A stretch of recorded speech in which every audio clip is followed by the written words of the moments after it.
Welcome to our channel Vikas engineering guide.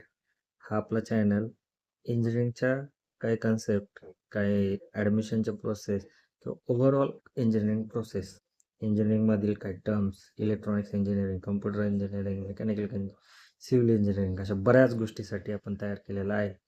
ह्या चॅनलद्वारे आपल्या स्टुडंटना engineering काय असते हे समजेल. इंजिनिअरिंगमध्ये स्कोप आहे का, इंजिनिअरिंग केल्यानंतर फायदा होऊ शकतो का, इंजिनिअरिंगच्या काय अशा बऱ्याचशा गोष्टी आपण सांगू शकतो. त्यामुळे हा चॅनल चालू केलेला आहे. ह्या चॅनलद्वारे आपण आता काही दिवसापासून इंजिनिअरिंग ॲडमिशन प्रोसेस, त्यानंतर CETला कमी पर्सेंटाईल असतील तर काय करायचे, चांगलं कॉलेज कसं निवडायचं, यासारखे काही व्हिडिओ अपलोड केलेले आहेत. ते व्हिडिओ हे बरेच मुले पाहत आहेत आणि त्या मुलांकडून चांगला प्रतिसाद येत आहे. चॅनलला लाईक्स मिळत आहेत, त्यांचे कमेंट्स येत आहेत, त्यांच्या प्रॉब्लेमवरही आपण सध्या काम करण्यास सुरुवात केलेली आहे. नवीन व्हिडिओ असेच येत राहतील. जर तुम्ही कमेंट, लाईक आणि आपला चॅनल सबस्क्राईब करत राहिला तर आम्हालाही काम करण्यास प्रेरणा मिळेल.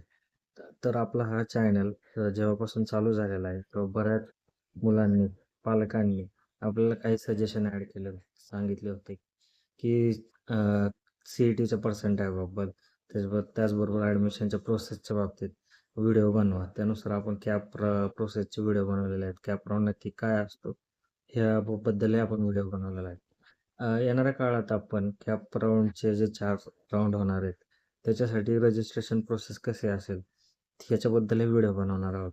तर त्याच्याबद्दल आत्ताच थोडक्यात सांगायचं झालं तर कॅप राऊंड हे कसे होतात. आत्ता CETचा रिझल्ट लागल्यानंतर मुलांना असा प्रश्न पडला आहे की CETचं नक्की पुढची तारीख कधी येईल, CETचे रजिस्ट्रेशन कधी चालू होतील आणि त्याच्यानंतर आम्हाला नक्की करायचं काय असतं.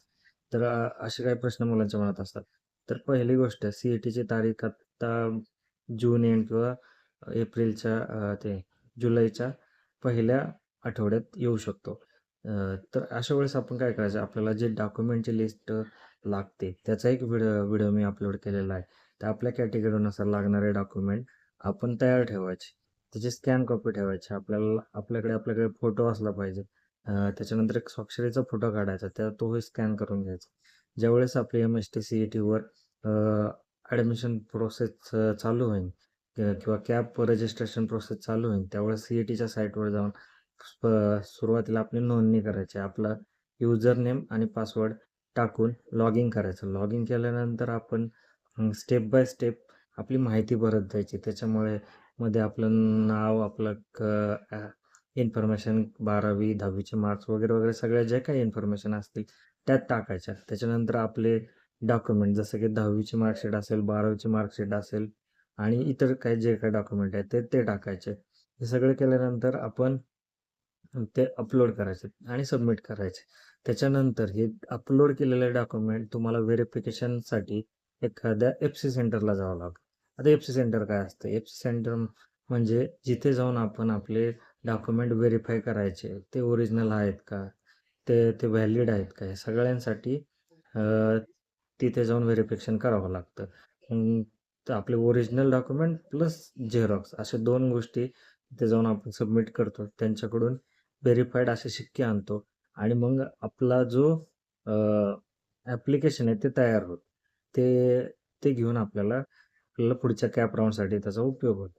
म्हणून ही प्रोसेस करणं सगळ्यांना गरजेचं आहे. आता बरेच जणांचे काही प्रश्न असतील, की समजा माझ्याकडे एखादं डॉक्युमेंट नसेल, जसं की कास्ट व्हॅलिड असेल, कास्ट सर्टिफिकेट असेल, तर काय करायचं?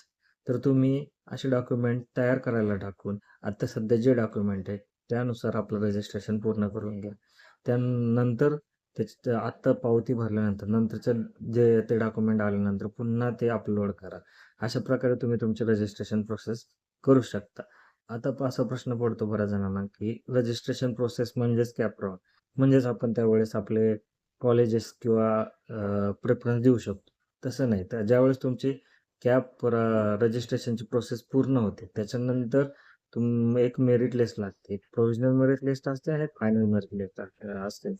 ज्यामध्ये तुमचा रँक किती हे तुमच्या पर्सेंटाईलनुसार ठरवला जातो आणि ह्या रँकचाच उपयोग आपल्याला नंतर ॲडमिशन प्रोसेससाठी होतो. त्याच्यामुळे मध्ये 2 प्रकार किंवा प्रकारचे रँकिंग असतात. एक तर जनरल रँक असतो, एक कॅटेगरीनुसार रँक असतो. त्यानुसार तुम्हाला तुमच्या रिझर्व्हेशनमध्ये तुमचा किती नंबर आहे, त्यानुसार आपण आपले सीट कन्फर्म करू शकतो. म्हणून ज्यावेळेस ऑप्शन फॉर्म भरायला आपण ॲक्च्युअली सुरुवात करणार, त्याच्या आधी या सगळ्या गोष्टी आपल्याला पूर्ण झालेल्या असतात. त्याच्यानंतर आपण काय करणार, की आपण कॅप राउंड ज्याला आपण ऑप्शन फॉर्म फिलिंग म्हणतो, त्याच्यामध्ये कॉलेज आणि जी ब्रांच आहेत ह्याची एक लिस्ट तयार करतो, ज्याच्यामध्ये आपल्याला जे आवडते कॉलेज असतील, लागणारे ब्रांच असतील, ह्या सगळ्यांचे क्रमवारी ठरवतो.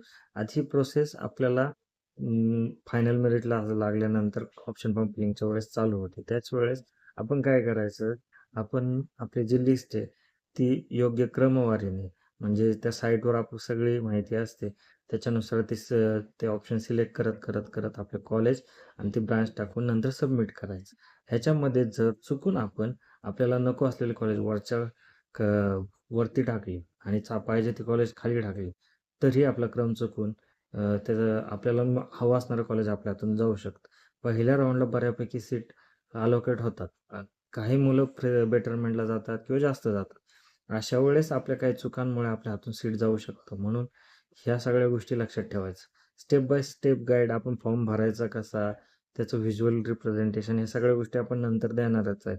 त्याच्यामुळे कॉलेज लिस्ट काढताना सुरुवातीला तरी त्या बेसिक कट ऑफ लिस्ट काढून आपण कॉलेज लिस्ट काढून ठेवा. ज्यावेळेस ऑप्शन फॉर्म फिलिंग चालू होईल त्यावेळेस आपण अजून मदत करू तुम्हाला. त्यावेळेस तुम्ही ते ऑप्शन फॉर्म भरा आणि नंतर ॲडमिशन मिळाल्यानंतर आपण त्या कॉलेजला व्हिजिट करायचं, इथपर्यंत ही प्रोसेस चालू राहते. यामध्येही खूप साऱ्या अडचणी येतात. ॲडमिशन प्रोसेस ही जवळजवळ 1, 1.5, 2 महिना चालते. ह्या सर्वामध्ये डॉक्युमेंट असतील किती, किंवा ऑप्शन फॉर्म कसा भरायचा, रजिस्ट्रेशन कसं करायचं, व्हेरिफिकेशन कुठं करायचं, स्क्रुटिनी सेंटर म्हणजे काय, असे कितीतरी टर्म्स आपल्या पालकांना आणि विद्यार्थ्यांना माहीत नसतात. या सर्वांची माहिती आपण तुम्हाला वेळोवेळी आपल्या व्हिडिओच्या मार्फत देणार आहेत. म्हणूनच आपण तुम्हाला हे वेळोवेळी लागणाऱ्या अपडेटसाठी आमचा चॅनल सबस्क्राईब करून ठेवा. म्हणजे ज्यावेळेस आमचा व्हिडिओ अपलोड होईल त्यावेळेस तुम्हाला नोटिफिकेशन येईल आणि तुम्ही तो व्हिडिओ योग्य प्रकारे पाहू शकता. म्हणून तुम्ही आपलं चॅनल सबस्क्राईब करा. थँक्यू.